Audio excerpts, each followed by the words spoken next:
Now, shall I ask Professor R.S. Ghuman, please? Yeah. Thank you, Chair. I'm grateful to the organizers and very good afternoon to the fellow party panelists. Let me say two, three things at the very outset.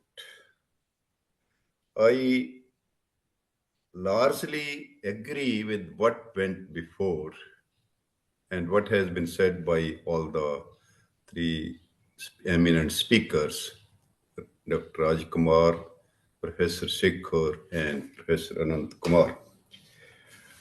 Uh, in fact, when Professor Shekhar says devil is in the details, I think Professor Anant Kumar has also woven his speech around that. And I fully agree with Professor Rajkumar, Dr. Rajkumar, that real wage rate is the issue in the rural areas. Having said that, I would like to share my views on three areas, not going into the details of what there has been. Most of the schemes are in continuation of the earlier years, no doubt in that. I would not go into the micro details of that. But let me say that three things are very important for rural economy and society. What are rural realities? What are the issues and concerns? And what is the budgetary allocation for that? Let me first say that three very important areas or activities having direct bearing on the rural economy are agriculture and allied agricultural activities, rural development, and when I say rural development, it means social and physical infrastructure. Time will not permit me to go into the details, but there is a sea change in the social and physical infrastructure of the towns and cities and the rural area. The third is Mahatma Gandhi Rural National Guarantee Scheme. These three areas, I think, are very, very important from the standpoint of view of the rural economy and society. And let me draw your attention to what is happening and what are the rural realities. The population, about still it is 66%. I'm not aware whether when will the 2021 census will come, but it is around 66%.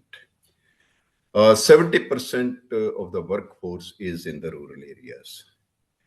And rural share in GDP is around 45-46%. So this is the rural reality in macro terms. Then work population ratio. I'm not going into the details of work participation rate. That is not important for me because the quality of work and the wage rate are very, very serious concern over there. But rural work population, worker population ratio is rural is 62% and urban is 49%. And when we come to the rural male share of employment, uh, above 15 years of age, PS and SS category, rural male 59% are self-employed, regular are just 16%, and casual are 25%. So this is the scenario about rural males. And rural females, 73% are self-employed, 7.8% are regularly wage salaried, and 18.7 is casual. So you can well imagine that this so-called self-employment, how quality is that? That may count the real wage rate is declining or it's stagnant, and the quality of work and the conditions of work are very, very pathetic. Now, predominantly in rural area, what are the concerns then? Again, I will not be able to go into the details, but I'll just enlist the issues.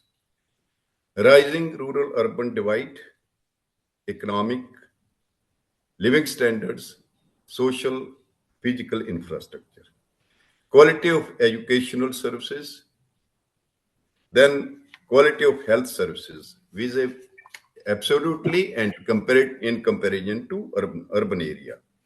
Then skill gap, employability and employment opportunities. And here AI will also impact the employment. Then shrinking employment in agriculture and very, very fewer opportunities in non-agriculture. Then employment opportunity in rural non-farm sector are being availed by urban workers. Non-farm, rural non-farm sector is developing, but employment generation for the rural people is not there. Ramesh Chand's 2017's EPW paper brings out very clearly. Then floating rural population, migration to urban areas, and their contribution to slums and urban poverty also. Disguised unemployment and working poor. This is very, very important. People are working, but they are poor. So these are the issues. And then let me say, draw your attention that what the budget gives us. But before that, I would like to draw your attention towards what happened to agriculture and non-agriculture sectors over the period of time, say 2011 to 2021. GDP share is just 15% and labor share is 46% in agriculture, and increase in agriculture is just 43%. Increase in agricultural income is just 43% during these 10 years. Non-agriculture income increased by 76.61% during this period. And GDP increased by 70.85% during these 10 years. But agriculture share, how it has fared in the GDP, agriculture share in 2011 to 12, it was 17%, and it dropped down to 14.4% in 2021-22. Now, non-agriculture share 83% and increased to 86% during the in 2021-22. So this is how agriculture has behaved vis-a-vis non-agriculture sector, and agriculture is the backbone of rural economy. And as regards budgetary allocation, let me draw your attention.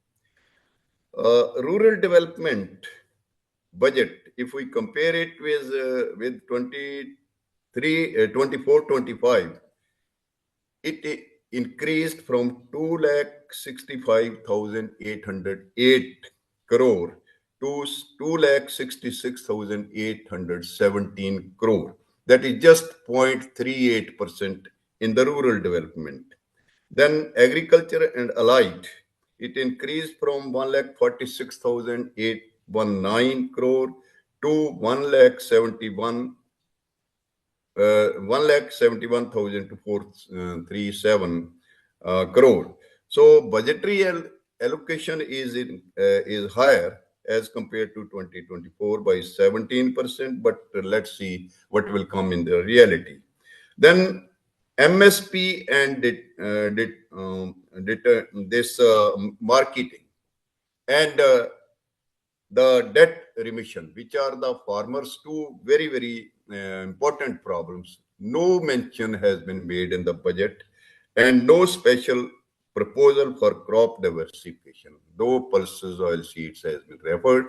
But I think Punjab, Haryana particularly needed a package, special package for crop diversification because Punjab particularly is going to face a very, very serious water crisis in the times to come, and it may impact the food security of the nation. So I think when these are the situations, then we must focus on, we take stock of the situation. And if we talk of Manrega, it is something which is, I think, the government is pursuing under compulsion. Had there been choice, it should have been wounded up.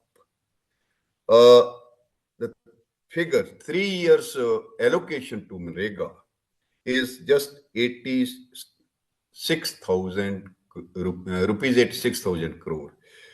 Even now, allocation is 86,000 crore.